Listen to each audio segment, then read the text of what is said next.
Hello and welcome back to another episode of Beyond the To-Do List. This is the show where we talk to the people behind the productivity. I'm your host, Eric Fisher.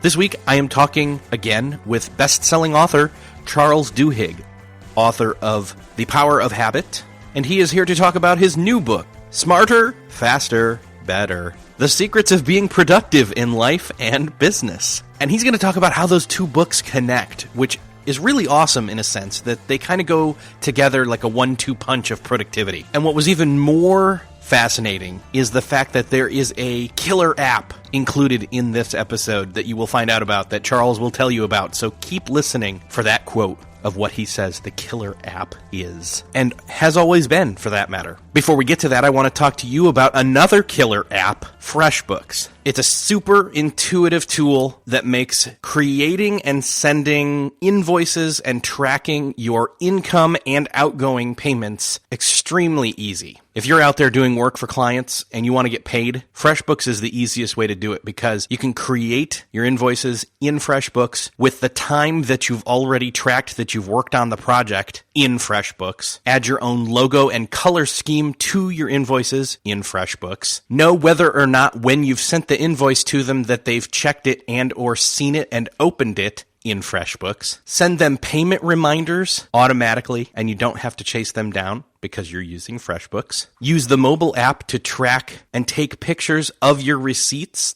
to organize them for later, which, come on, if you're creating expense reports or claiming expenses at tax time, that's going to be the killer app right there for you. And all along, from start to finish, from doing your work to invoicing for your work, to tracking where you're spending the money that you made off your work, FreshBooks is there to track your incoming and outgoing cash flow, your expenses, your time tracking, the ability to do all this while you're out in mobile or in front of your desktop. You got to try it out. FreshBooks right now is offering a month of unrestricted use to all the Beyond the To-Do List listeners. It's totally free. You don't need a credit card. All you got to do is go to freshbooks.com/to-do. That's freshbooks.com/TODO, and make sure to enter to-do in the How Did You Hear About Us section. That's freshbooks.com/TODO, and enter to-do, TODO, in the How Did You Hear About Us section. Thanks again to FreshBooks for sponsoring this episode of Beyond the To-Do List. Now enjoy this conversation between myself and Charles Duhigg. Well, this week it is my privilege to welcome back to the show Charles Duhigg. Charles, welcome back. Thanks for having me. So you just came out with a book called Smarter, Faster, Better: The Secrets of Being Productive in Life and Business. And if there was ever a book made for my audience, it's this one. So, yeah. I'm glad to hear it. Yeah. Last time you were on, we were talking about the power of habit, and I'm curious, what drove you to move from the power of habit to being smarter, faster, and better? They're actually kind of related. You know, when the Power of Habit came out in 2012, I was I'm a reporter at the New York Times, and so the same year that the Power of Habit came out, I was working on a series for the Times about Apple and as a lens for looking at the global economy. And, you know, working conditions in the factories that made iPads and iPhones in China and sort of other topics. And that year was professionally fairly satisfying and successful for me. Power of Habit did better than I had expected. I found a lot of readers. The series that I was working on for the Times eventually went on to win the Pulitzer Prize. It was a pretty good year. And I would come home every night during that year and say to my wife, you know, if this is what success feels like, then sign me back up for failure, because this is terrible. Because every night I would come home and I would have 150 emails to deal with that evening, and 3 or 4 things that I had meant to get done earlier in the day that I hadn't gotten done that I now needed to take care of, and it was just so kind of overwhelming how much work I needed to do. And I felt like the faster and faster I was running, the farther I was falling behind. And I wanted to understand why that was true, but also why there were other people who seemed to be so much more on top of things. Other people who, also only had 24 hours in each day, but seemed like they were getting more done with less stress. So I started reaching out to all these researchers and asking them, what do we know about personal productivity? And what they said is, you're exactly right. There are people who are much more productive than everyone else. But the key is, it's not necessarily that they're working more or that they're making bigger sacrifices. It's that they've basically trained themselves to think differently in very specific ways. And that different kind of thinking when it comes to setting goals and remaining focused on priorities and understanding how to use teams to maximize your own and the team's effectiveness, that kind of thinking allows us to become more productive, to get more done and get the important things done. And as a result, to ultimately end up being much more successful.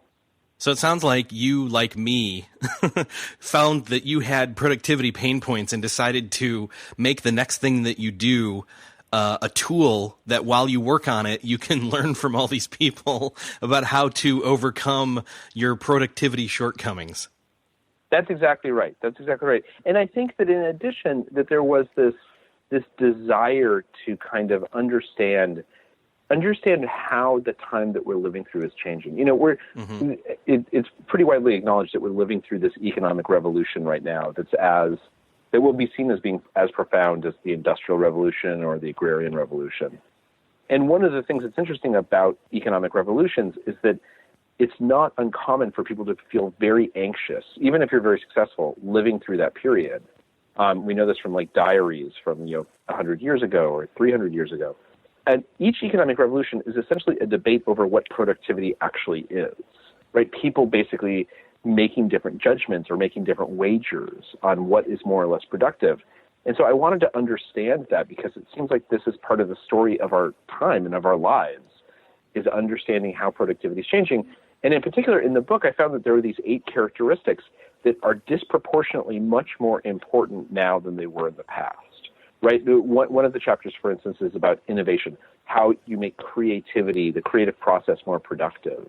And creativity and innovation is radically more valuable today just as a day-to-day skill than it was, 50 or 100 years ago, where you could have, 1 or 2 good ideas a decade and you would be pretty successful. Today, you really have to come up with pretty good ideas almost on a weekly or monthly basis. And so understanding how your brain functions and what allows you to be more or less creative is actually much more important now than it was in the past. Yeah, I wholeheartedly agree. Sounds like in a lot of the book, you're moving forward in training us to think outside the box of what we've traditionally accepted as the true meaning of productivity and to think about it in a different way and even redefine that word. What did you think of, or, what was your personal definition of the word productivity before you started the book, and how did that change? So I think before I started the book, I think I probably didn't think about the definition as much as I should have. And this is one of the things that we know about the most productive people, is that they tend to spend a lot of time thinking about what productivity genuinely means and what success genuinely means, right? This is actually one of the distinguishing characteristics of intensely productive people is that they've thought more about what productivity actually is. And part of that is recognizing that productivity changes from day to day and place to place. So like a productive Wednesday morning might be one where you drop your kid off at school as early as possible, rush to the office, get through all your emails, start meetings. But a productive Friday might be one where you can walk your child to school and have a conversation with them and do that without being stressed about what's going on at your desk. And so people who are much clearer on how they define productivity and success differently and goals differently from day to day and situation to situation are people who tend to be much more successful because instead of being reactive, they're much more proactive. And this is actually the underlying idea that guides most productivity studies, is that the most productive people, what they tend to have in common across these sort of 8 characteristics, or even more broadly, is that they have what are known as contemplative routines, practices in their life that push themselves to think just like half an inch deeper about what their goals ought to be and what their priorities should be and how they should interact with other people. And just that small amount of additional thought and contemplation, that tends to make people much, much more productive, which is surprising until you look at your own life and realize most of us spend a lot of our time being busy, right? We're reactive. We're replying to emails, or we're responding to colleagues who have asked for help, or we're trying to juggle 5 things at once. And it tends to crowd out these moments of deeper thought. But that's what the productive people do, is that they tend to find ways to force deeper thought back into their days, and to realize, like, I don't actually have to reply to those emails, right? On average, like in these studies that were done, the most productive people tend to hit delete about 7 times more frequently than everyone else. They just respond to far fewer emails. And but that's somebody has to have sort of the presence of mind to say, oh, no, I can ignore all these emails that are coming in. If I don't respond, these people will learn to solve this problem on their own.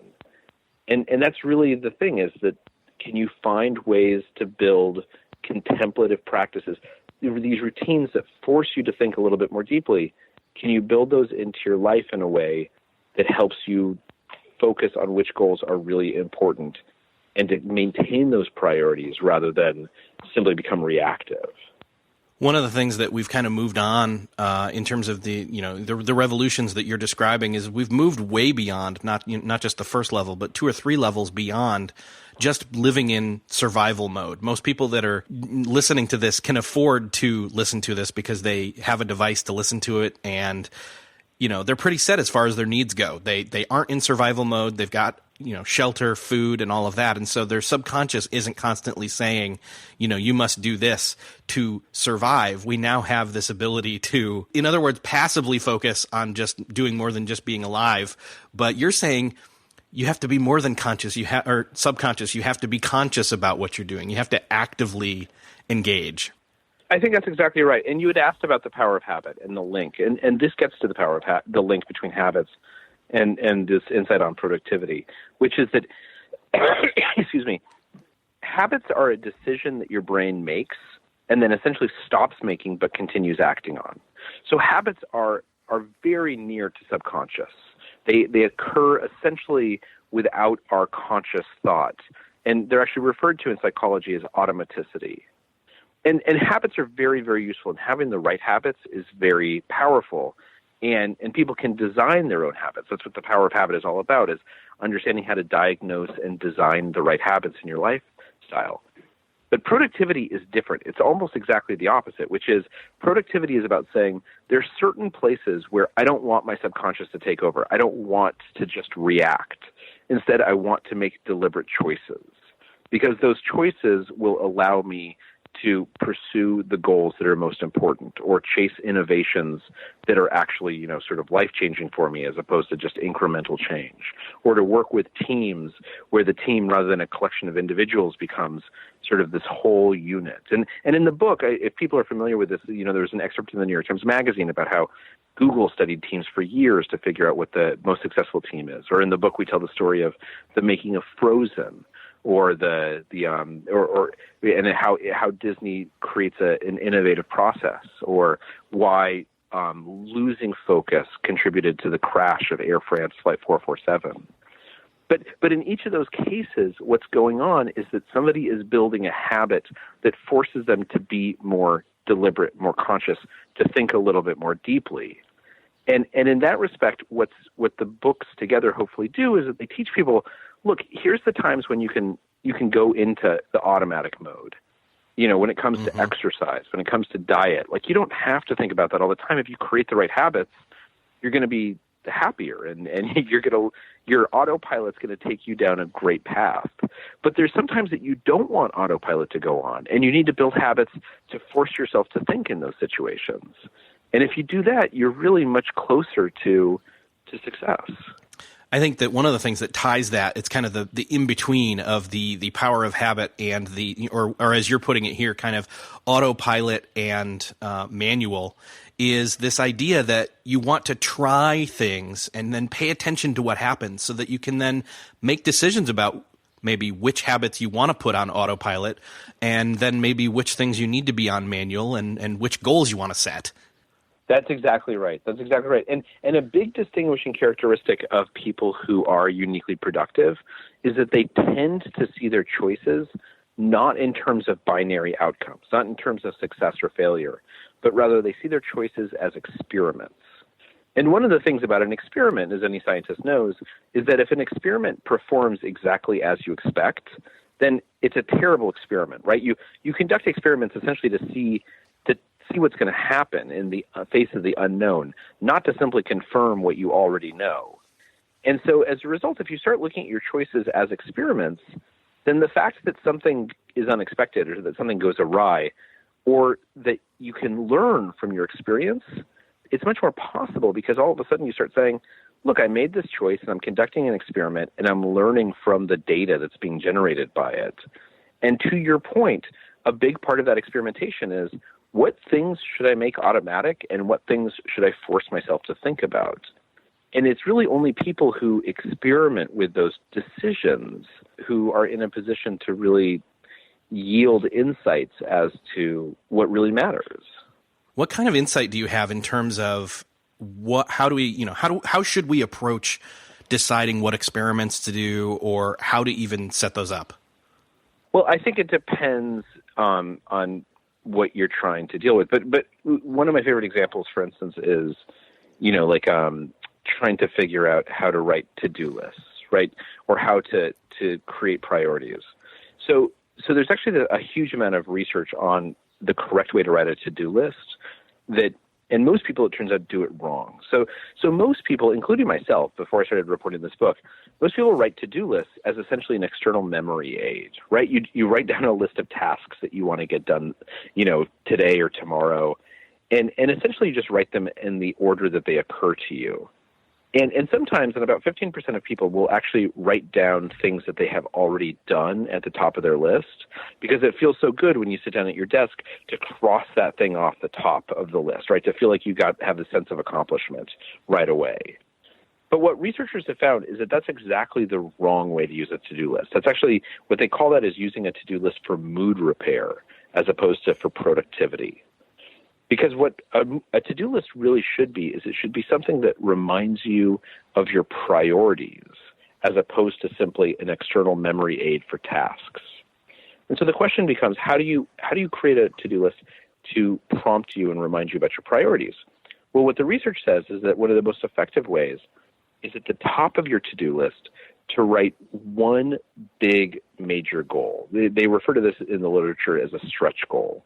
Right? What's the biggest, most important thing I want to get done today and this week and this month? And if you write that at the top of your to-do list, then every time you look at your to-do list, you're essentially being reminded, like, here's my most important goal. And if what I'm doing right now does not correspond with my biggest goal, then I need to ask myself, like, why am I doing this thing? If my biggest, most important goal is to write this memo that's going to sort of change my entire company, and for the last 45 minutes I've been responding to emails, then I need to ask myself, like, why am I responding to emails if it doesn't help me write this memo? What else should I be doing that would help me write this memo? What's a better use of time right now? And this is an example of how these kind of insights can help shape how we behave in a way that allows us to prompt ourselves to become more productive.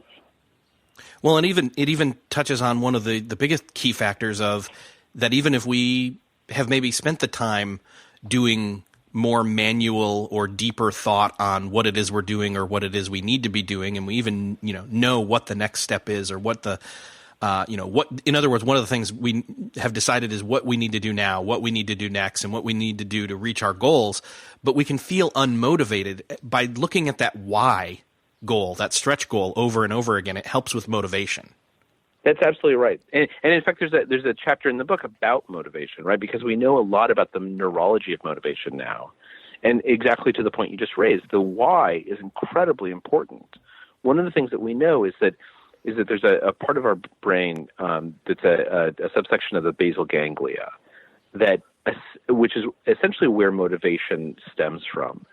And it becomes more active when we feel like we're in control, when we're making a choice as opposed to simply following an order, and when we are able to take that choice and link it up with goals that are important to us or personally meaningful, when we answer that question of why. the power of this is kind of surprising, right? Because it's something that we all know is intuitively true, but it's very easy to lose sight of. Like one researcher I was talking to, he's an oncologist. He said that he hated grading students' papers. It was like the most boring activity on earth. And so before he graded students' papers, he would always go through this mantra to sort of motivate himself, which is he would tell himself, okay, if I grade students' papers, then the university can collect tuition dollars, and if the university collects tuition dollars, then they can pay for my research, and if they can pay for my research, I can cure cancer, and if I can cure cancer, I can save save people's lives. And he found that this worked. This got him motivated to start grading students' papers. But what's crazy is, like, this guy has like an MD PhD, right? Like, you wouldn't think that this is the type of person who has to like remind himself of why grading students' papers is important. But that why, it's so easy to forget the why. It's so easy to like just kind of gloss over it. That if we have these practices that remind us of the why, then that's how we motivate ourselves to do hard things. Yeah, I was going to say, even to be able to tackle the things that are on our to-do list that have to be done, even though we don't necessarily want to do them, we will then want to do them in a sense because they lead us to the accomplishment of the goal. That's exactly right. That's exactly correct. So how would you prescribe we start setting up a to-do list or a decision-making system where we know what we need to do on the micro level, but then also on the macro level, and we can kind of get to that place where we know what productivity means on a day where we drop our kid off, but then on a different day where we walk them to school? Well, so I think the biggest thing is to sit down and actually think to yourself, like, what is your biggest stretch goal, right? Like, what is the thing, if you could only get one thing done today and one thing done this week and one thing done this month, what would you want it to be? And part of that is about having time in your own life to actually think about those things. And you have to create that time, right? So one of the things that's really interesting is that when they look at time studies of how people use their time now compared to 30 years ago, about 10 to 12% of people's time in general 30 years ago would be categorized as boredom, right? People were standing in lines, or they were waiting on phones, or they were walking to one place or another, or something was going on where they basically were kind of bored and they had time to think about their lives. Today, I mean, think about the last time you were standing on a line and you were bored. Like, that doesn't happen anymore, right? Not for more than like 10 or 15 seconds, because as soon as you're standing on a line, you reach in your pocket and you pull out your smartphone and you start checking your emails or surfing the web. And so as a result, we don't have as much time to essentially allow our minds to wander and to think about what are our stretch goals, what actually matters to us. So the first step in figuring out what your stretch goal is just scheduling some time where you can allow yourself to basically just think, to just kind of be bored, and to think about like what's most important to me. Like what do I honestly want to get done this month? Like at the end of this month, if I get X done, what will make me feel like it was a good month? You know, and there's probably a couple of things. Probably it's like, you know, I exercised at least twice a week, and I spent at least twice a week some like an hour of quality time with my kids. And I got, you know, these 3 memos done that I think are important, or 5 meetings, or whatever it is. Like, just having the time to figure out what those things are, that's the first step. That's really, really important. And then we know that once you start thinking about that, you'll tend to visualize what you actually hope to get done, which is known within psychology as building mental models. And this is at the core of how people focus their attention, is building mental models. Because if you can build a mental model, what you're doing is you're training your brain almost subconsciously to determine what environmental details to pay attention to and which ones to safely ignore. And once you can do that, it's much easier at your office or at home to pay attention to the right things and to ignore distractions. But you have to have some time. You have to have practices in your life, whether that means like you're taking a walk on Monday mornings, or you're, you know, just turning off the TV and like shutting your door on Sunday afternoon, or you're taking a long bath on a Wednesday night. Something that allows you to think about what you actually care about and just to like kind of have some time to be bored so that your mind starts floating and focusing on the things that actually are important to you. So in other words, we almost need to stop agitating our brain so much and let it sit and simmer, and then we'll start to discover what it is we really want to do and have, maybe passion for. That's exactly right. How did this play out for you as you were writing the book and you were discovering this research? Obviously, the friction there where the rubber meets the road, because, again, as we talked when we first started, is the pain point that instigated the writing of this book. So how did you incorporate these into your life? Any good examples or stories? So it's kind of revolutionized a little bit how I spend my time. So every morning now I write a new to-do list, and at the top of it I put my stretch goal. And that forces me a little bit to like reconsider, like, is my stretch goal the same from day to day, or did I learn something yesterday that makes me come up with a new stretch goal for today or for this week or for this month? And that's part of my routine, is that I now sort of write that list. It only takes like 5 minutes every morning, but it helps me really think about like, what do I want to get done today? And when I live in Brooklyn and I work in Manhattan, so when I'm taking the subway in, I used to read my iPad or check email or something like that. And now what I try and do is for 10 minutes, I like close my eyes and I try and visualize my day.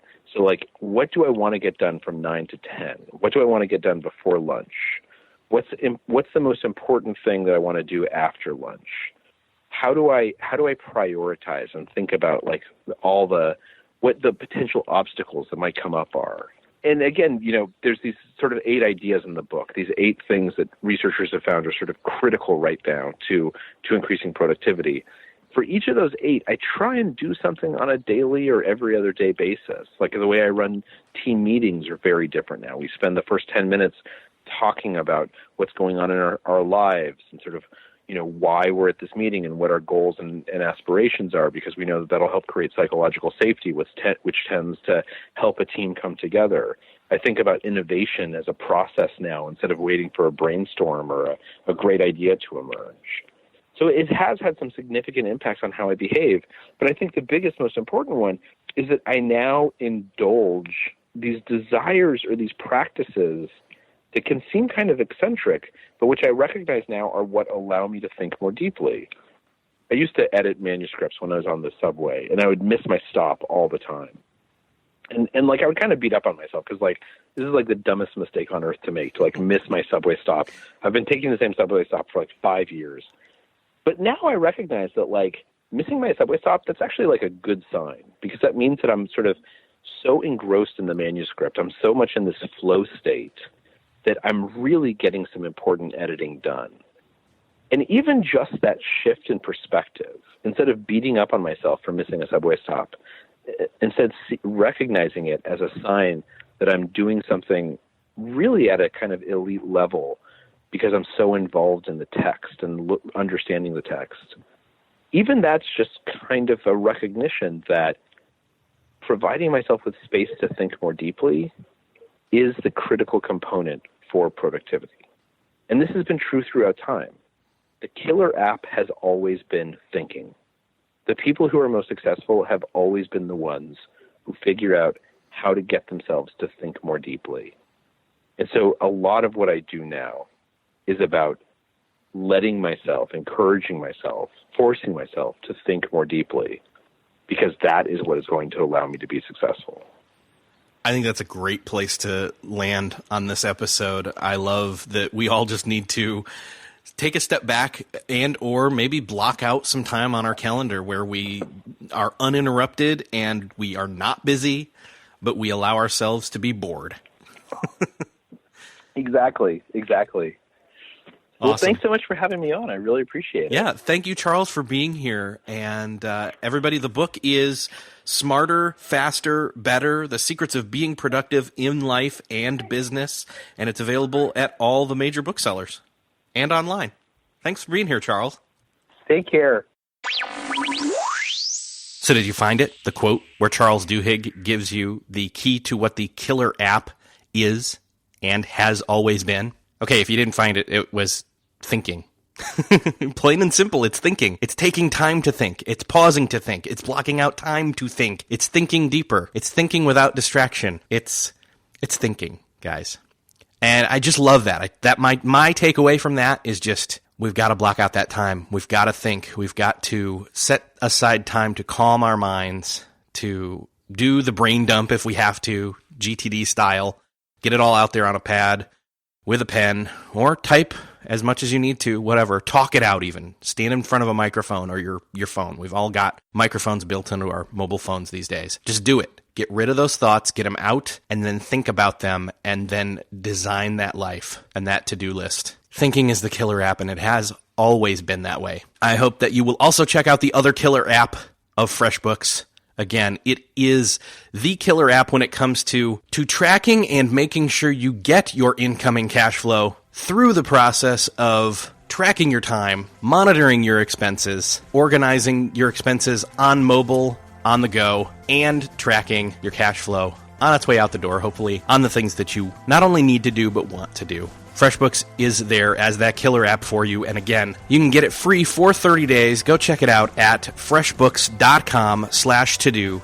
Put to-do in the How Did You Hear About Us section. There's no credit card required for that trial. You have no excuse. Go check it out. freshbooks.com/to-do and enter TODO in that How Did You Hear About Us section. Let FreshBooks know that you tried it out because you like this show. I hope that you take some time this week to try out both those killer apps, Thinking and FreshBooks, and I hope to see you next time on the next episode of Beyond the To-Do List. I am Eric Fisher. Thank you for listening. I will see you next episode.